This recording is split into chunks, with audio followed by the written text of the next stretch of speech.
Olá, esse é o Monte Bravo Cast, o podcast da Monte Bravo Corretora.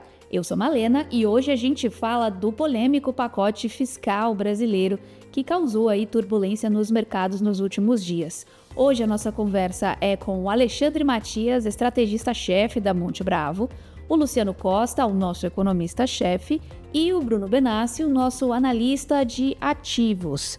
Começando com o Matias, a gente fala sobre a visão geral sobre o pacote. Como foi que a gente recebeu essas informações aí na semana passada, Matias?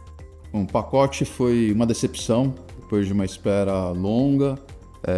Ele veio insuficiente para atingir as metas do superávit primário, mas esse não foi o pior aspecto. O pior aspecto foi que, misturado com o pacote fiscal, veio uma medida de isenção de imposto de renda para a classe média alta, né? Assim, pegando os beneficiários vão praticamente até os 10% mais ricos da população, e isso deu um caráter mais eleitoreiro para o pacote. Então, no momento que você precisava fazer um ajuste fiscal, né, você vir com uma medida que não tem foco em conter a trajetória dos gastos, minou ainda mais a credibilidade fiscal, que já não vinha boa desde da alteração das metas em abril.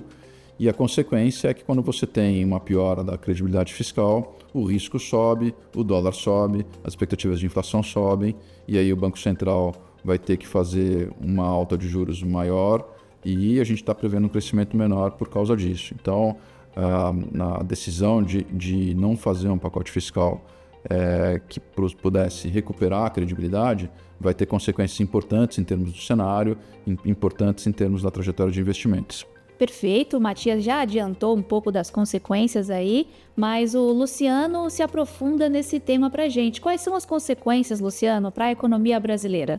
Bem, como o Alexandre Matias colocou, a consequência do pacote foi a decepção, né, em relação ao impacto, né? A gente estima que dos 72 bilhões que foram estimados pelo governo, a verdadeira transmissão e impacto na economia vai ser em torno de 40, 50 bilhões, então o pacote tem uma série de medidas que elas acabam não sendo tão fortes como o governo colocou, né? Então a gente tem muitas medidas que são só realocação de despesas e não cortes efetivos.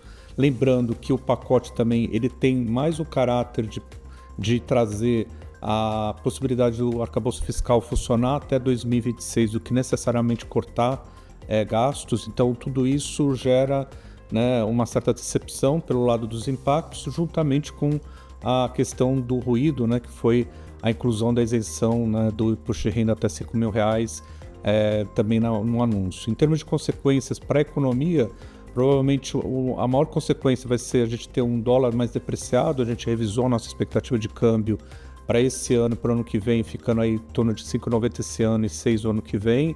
Então, com isso, a gente vai ter uma inflação mais alta, não só esse ano, mas também o ano que vem. A gente está com uma inflação de 4,90 esse ano e 5,2 o ano que vem. A resposta disso provavelmente vai ser o Banco Central apertando os juros mais rápido e num ciclo mais longo. Então, a gente mudou a nossa expectativa de Selic de 13,25 para 14,25, né, como resposta a essa deterioração do cenário de inflação, e provavelmente a próxima reunião, o Banco Central, na nossa visão, deveria acelerar o ritmo para 100 pontos para poder conter o processo de deterioração das expectativas de inflação, que já está acontecendo, né, e deve continuar nas próximas semanas com os impactos aí do mercado, na percepção do mercado em relação ao pacote. Agora, a gente tem falado bastante sobre o pacote fiscal, mas vale resgatar por que esse ajuste fiscal ele é importante e por que ele era tão esperado aí nos últimos dias. Matias?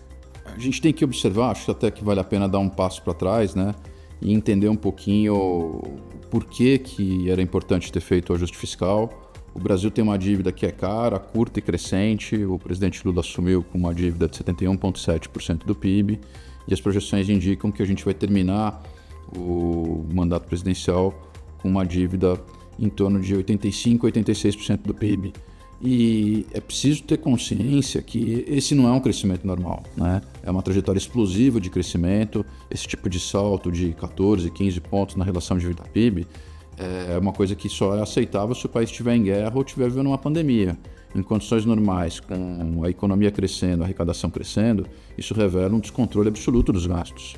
Por isso que a necessidade do ajuste na trajetória dos gastos era vista como uma coisa meio óbvia, né? Uma outra coisa que eu acho importante enfatizar é que a gente não estava falando de um corte de gastos, né? Também não ia nem ter congelamento de gastos. Também não ia ter nem sequer a mera reposição da inflação para os gastos. Esse é um ajuste que poderia ser feito a um custo político muito baixo, que você poderia manter os ministérios todos com o gasto crescendo, só teria que crescer um pouco menos para caber na lógica do arcabouço, né? Então, no momento em que o presidente opta por não fazer um ajuste um pouco mais profundo, que teria um custo político muito baixo, né? E traz uma medida que claramente está voltada para conquistar eleitores numa camada de renda que são mais hostis ao Partido dos Trabalhadores, a gente percebe que a prioridade dada ao ajuste fiscal é muito baixo, né? E isso está divulgado, está nos jornais, que a equipe econômica, tanto o ministro Haddad quanto o presidente do Banco Central, o futuro presidente Gabriel Galípolo, advertiram o presidente de que essa estratégia ia dar ruim, né? E realmente deu ruim, né? A gente tá vivendo um quadro muito pior do que ele poderia ser. Agora, o que tudo isso significa para os investimentos, né? Quais são as nossas perspectivas, Matias, agora que os números estão na mesa, que o pacote finalmente foi divulgado? A consequência para os investimentos, no nosso caso, a gente tinha uma fé grande no ajuste fiscal e imaginava que o câmbio poderia voltar para 5,40, 5,50, que o Banco Central poderia subir os juros menos, e a gente vislumbrava um 2025 com um crescimento sólido, né? E um quadro de economia que favoreceria a popularidade do governo.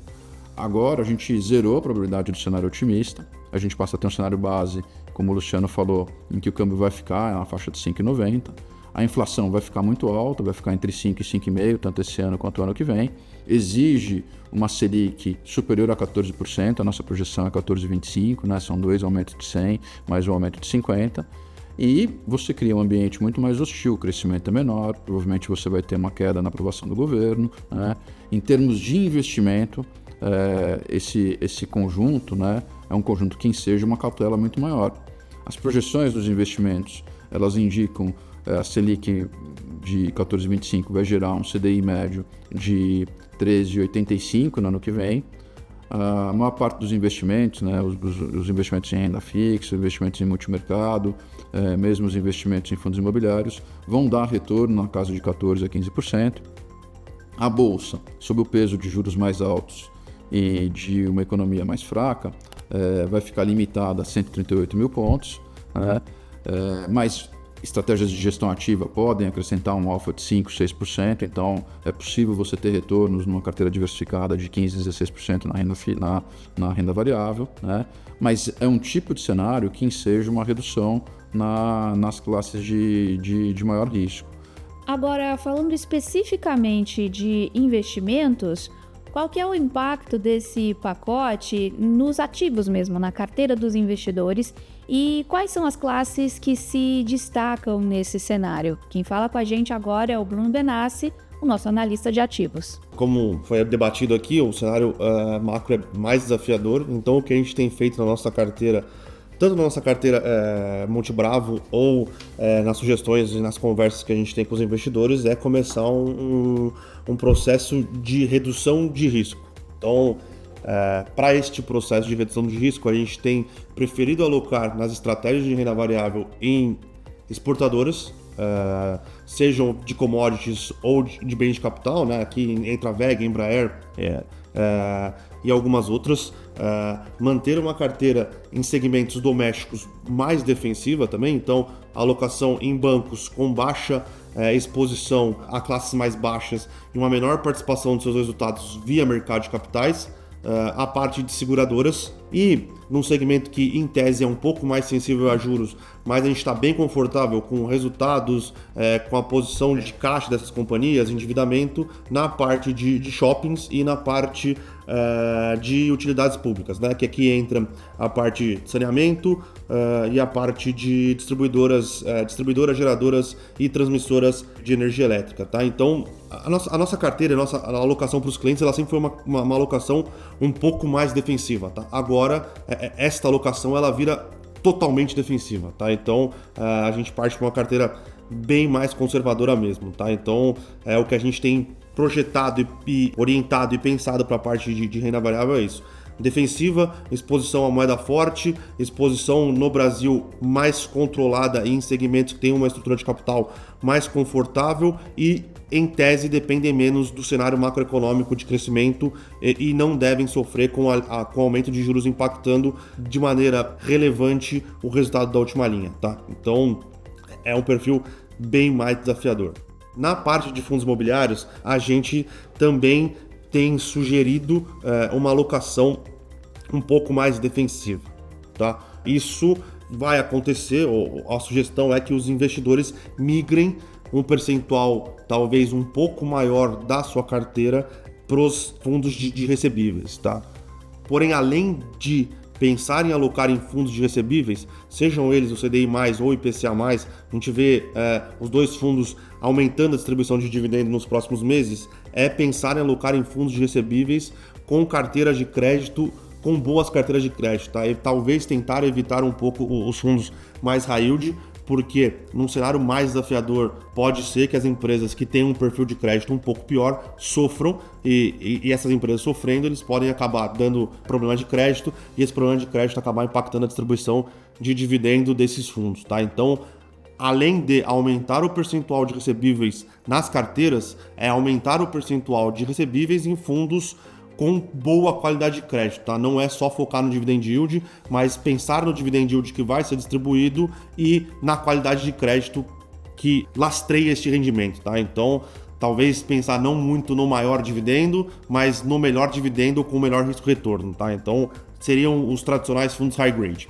E para a parte de crédito propriamente dito, papéis, debêntures, CRIs, CRAs, a gente entende que o cenário com o CDI mais alto, inflação mais alta, o carrego desses papéis são melhores e se torna mais interessante carregar esses papéis. Porém, assim como na parte de fundos imobiliários, a ideia é ser muito diligente na alocação em papéis direto, tá? Então, o momento macro não é de crise, mas é um momento macro um pouco mais desafiador, com o Selic aumentando, IPCA aumentando, as despesas financeiras das companhias que têm um balanço um pouco mais desafiador vai aumentar a dificuldade dessas empresas. Então, a gente acha que é interessante aumentar a exposição a crédito, porém, em crédito direto, a diligência tem que ser ainda maior do que nos fundos de recebíveis, né? Então, a gente gosta, a gente acha que faz sentido aumentar um pouco a exposição, porém a diligência aqui tem que ser muito bem feita. Perfeito, obrigada, pessoal. Essa foi mais uma edição do Monte Bravo Cast. O nosso relatório que a gente produziu sobre o pacote fiscal, ele está disponível na íntegra no nosso site, o montebravo.com.br, na aba de conteúdo. A gente vai ficando por aqui. Uma boa semana e bons investimentos!